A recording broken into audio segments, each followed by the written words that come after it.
மீதி காசு எங்கடி? அதெல்லாம் இல்லம்மா. ஏய் பா என் ஃப்ரெண்டுக்கு பர்த்டே வருது, எல்லாரும் சேர்ந்து gift பண்ண போறோம். காசு தரீங்களாப்பா? ஏய் ஆழியா, இதே மாதிரி தானே ஒரு ஃப்ரெண்டுக்கு பர்த்டேன்னு சொல்லி போன வாரம் காசு கொடுத்தேன். எனக்கு நிறைய ஃப்ரெண்ட் இருப்பாங்க, அவங்க எல்லாரும் என் பர்த்டே gift பண்றாங்கல்ல, அப்ப நானும் அவங்களுக்கு பண்ணணும்ல. பண்ணோம் தாங்கப்பா. 100 rupees. தேங்க்ஸ் பா.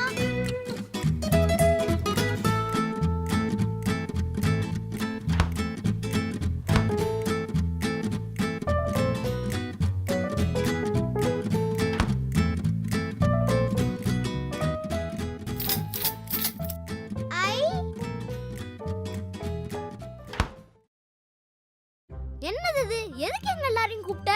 இதுவாடா, அவங்க மாமா ஃபாரின்ல இருக்காங்கல்ல, அதனால ஃபாரின் சாக்லேட்டா இருக்கும். ஆமாமா, அப்பவே சொன்னல அது ஃபாரின் சாக்லேட் தானே.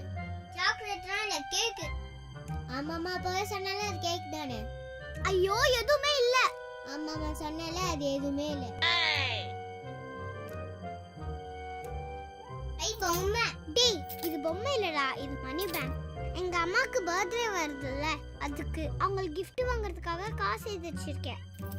நம்ம எல்லாரும் சேர்ந்து அவங்களுக்கு சர்ப்ரைஸ் பண்ண போறோம். அது வரைக்கும் இதை யார்கிட்டயும் சொல்ல மாட்டேன்னு சத்தியம் பண்ணுங்க. சாக்லேட் வாங்கிறியா? வாங்கி தரேன்டா. ஓகே.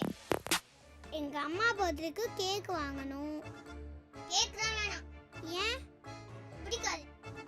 பர்த்டே எங்க அம்மாக்கு, உனக்கு இல்ல. ஹே, அம்மா வரதுன்னு நினைக்கிறேன், அமைதியா இருங்க.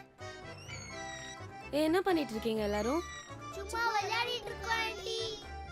சரி, சண்டை போடாம சமத்தா விளையாடணும், சரியா? Okay aunty. சமத்து. கேக்கு தானே, பிரச்சனையே இல்ல. எங்க அப்பா கிட்ட சொல்லிட்டா ஆபீஸ்ல இருந்து வரும்போது வாங்கிட்டு வந்துருவாங்க. அப்பா கேக்கு பிரச்சனை இல்ல. ஆமாமா, அப்பவே சொன்னல கேக் பிரச்சனை இல்ல. ஐயோ இவ வேற. சரி சரி விடுங்க. அப்ப எங்க அம்மாக்கு gift பண்ண saree வாங்கணும். உங்க அம்மாவும் எங்க அம்மாவும் ஃப்ரெண்ட்ஸ் தானே, எங்க அம்மா கிட்ட சொன்னா சாரி வாங்கி கொடுக்க போறாங்க. அப்ப சாரியும் பிரச்சனை இல்ல, கேக்கும் பிரச்சனை இல்ல. ஆமாமா, அப்பவே சொன்னல கேக் பிரச்சனை இல்ல, சாரி பிரச்சனை இல்ல. ஏய், உங்க அப்பா வராங்க நினைக்கிறேன், எல்லாரும் அமைதியா இருங்க. ஏய், அமைதியா இருந்தா அவர் கண்டுபிடிச்சிடுவாரு. எல்லாரும் சிரிங்க. ஐ என்ன, நான் சமையல் கட்டில் சொன்ன ஜோக் கேட்டு தானே சிரிக்கிறீங்க? கேட்கல போல, நம்ம வேற ஜோக் சொல்லுவோம்.